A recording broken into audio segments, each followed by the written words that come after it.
음, 이거 왜 이랬지?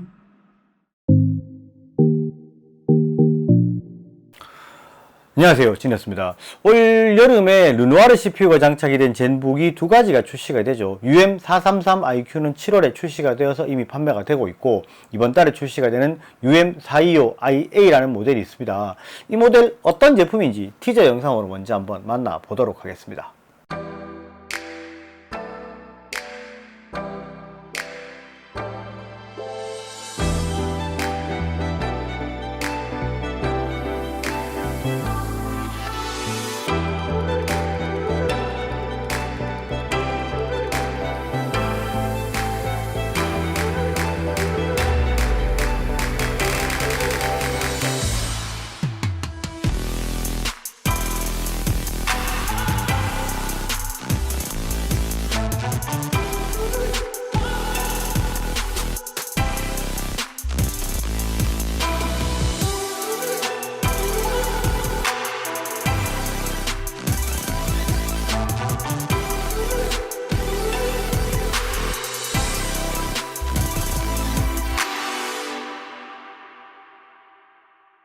영상에서 보신 것처럼 기본 외관은 굉장히 깔끔하고 예쁘게 나왔습니다. 기존 젠북이 가지고 있던 파인 그레이라는 색상은 젠북 프로 듀오, 젠북 듀오에서 봤던 그 색상 그대로라고 보시면 되고, 라일락 미스트라는 좀 밝은 화이트에 가까운 약간은 보랏빛이 도는 이 제품의 좀 색상이 좀 많이 괜찮은 것 같다, 좀 예쁘다, 기대한다, 이렇게 말씀하시는 분도 어느 정도 있었습니다. 일단 외관은 봤으니까 제품이 어떤 사양으로 출시가 되는지 사양도 한번 확인을 하도록 하겠습니다. 사양을 한번 살펴보도록 하죠. 글로벌 페이지 기준으로 봤을 때 CPU는 R7 4700U와 R5 4500U 두 가지를 장착한 모델로 출시가 되고, 그래픽은 AMD 라데온 그래픽으로 되어 있으니까 내장 그래픽입니다. 그리고 디스플레이 이야기는 조금 이따가 다시 하기로 하고요. 메모리를 살펴보면 LPDDR4X로 메인보드에 납땜이 된 방식입니다. 8기가와 16기가 모델로 출시가 되고요. 저희 채널에서는 R5, R7 제품 둘 다 16기가로 출시를 했습니다. 왜 이렇게 했는지는 이따가 다시 설명을 드리도록 하겠습니다. 메모리 클럭은 3733MHz로 UM433iQ에 비해서 낮은 스펙을 가지고 있습니다. 그리고 확장 포트는 조금 업그레이드가 되었습니다.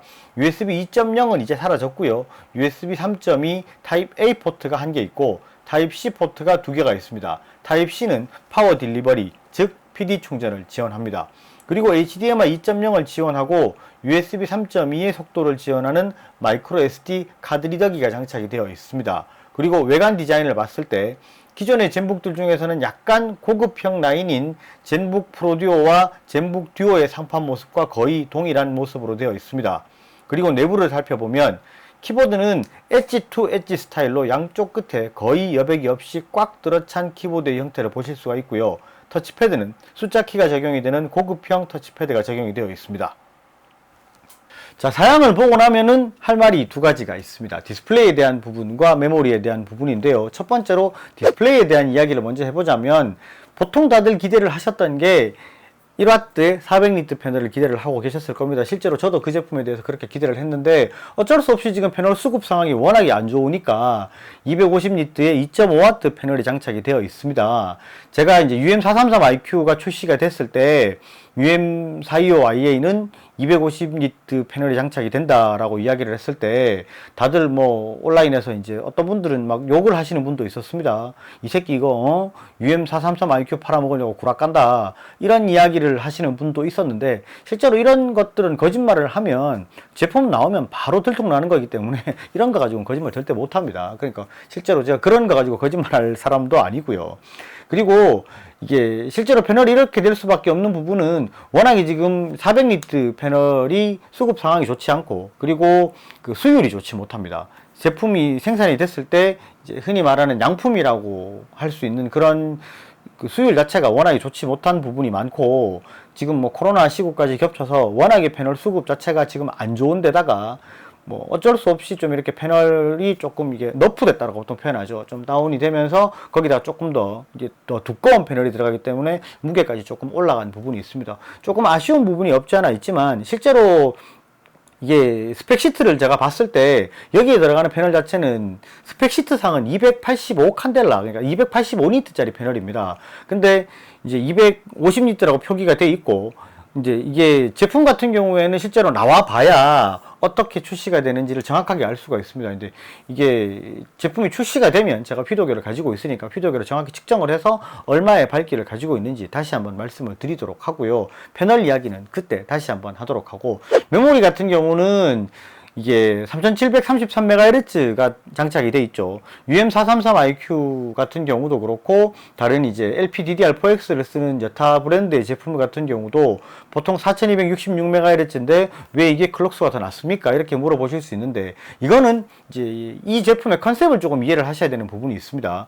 이제 UM425IA 같은 경우에는 최장 22시간 사용할 수 있는 제품이라고 돼 있죠. 그리고 배터리 같은 경우에도 67W가 장착이 돼 있고, 그리고 PD 충전도 지원이 되는 제품입니다. 그러니까 이제 그 배터리 라이프를 길게 하는데 이제 외부에서 사용을 할 때 좀 긴 시간 사용할 수 있는 그런 스타일의 제품을 만드는데 집중이 된 제품이기 때문에, 이 제품 아마도 해외 리뷰를 보셨는 분이 있을 겁니다. 보셨을지는 모르겠지만 그 리뷰를 보시면 실제로 조금 다른 제품의 타 브랜드 제품에 비해서 약간은 이제 성능이 좀 낮게 나옵니다. 그 이유가 클럭 제한이 조금 들어가 있고, 이제 그 전력 제한이 조금 들어가 있습니다. 그리고 CPU 같은 경우도 그렇고, 메모리도 이렇게 이제 클럭수, 헤르츠가 낮으면 아무래도 전력이 적게 먹는 부분이 있습니다. 그래서 외부에서 긴 시간 사용할 수 있도록 그렇게 하는 게 주 목적입니다. 그래서 아무래도 이제 이렇게 메모리 클럭이 낮을 때는 큰 용량 메모리를 하는 것들이 아무래도 좀 이제 도움이 되기 때문에 R5, R7 둘 다 제가 16기가를 이제 주문을 해 놓은 것도 그거의 이유라고 보실 수 있습니다. 그리고 이 제품은 UM433IQ랑은 좀 컨셉 자체가 다르다고 보셔야 돼요. 젠북이 이번에 이렇게 두 가지가 출시되면서 433IQ 같은 경우에는 좀 젠북 중에서는 약간은 그래도 파워풀한 뭐 성능을 가지고 있고, 외장 MX350 그래픽카드가 뭐 이렇게 파워풀하다고 말할 수는 없지만 저전력 제품 중에서는 조금 이렇게 파워풀한 성능을 가진 제품의 스타일로 간 게 젠북이고요. 그리고 UM425IA 같은 경우에는 파워풀보다는 좀 이렇게 길게 사용할 수 있는 그런 이제 라이프 타임을 길게 하는 그런 컨셉으로 간 제품이기 때문에 두 가지의 컨셉이 좀 다른 부분을 이해를 하시고 나한테 필요한 제품이 어떤 건지를 판단을 하시는 게 맞을 것 같습니다. 일단은 이 제품은 출시가 되면 제가 UM433IQ랑 UM425IA 이 두 제품을 실제로 비교를 하면서 실물 리뷰를 한 번 더 할 예정이니까 그때 보시고 이거는 조금 컨셉이 다르구나, 이건 내가 이렇게 구매를 해야 되겠구나, 난 이게 더 맞겠구나, 이렇게 판단을 하시는 게 맞을 것 같습니다.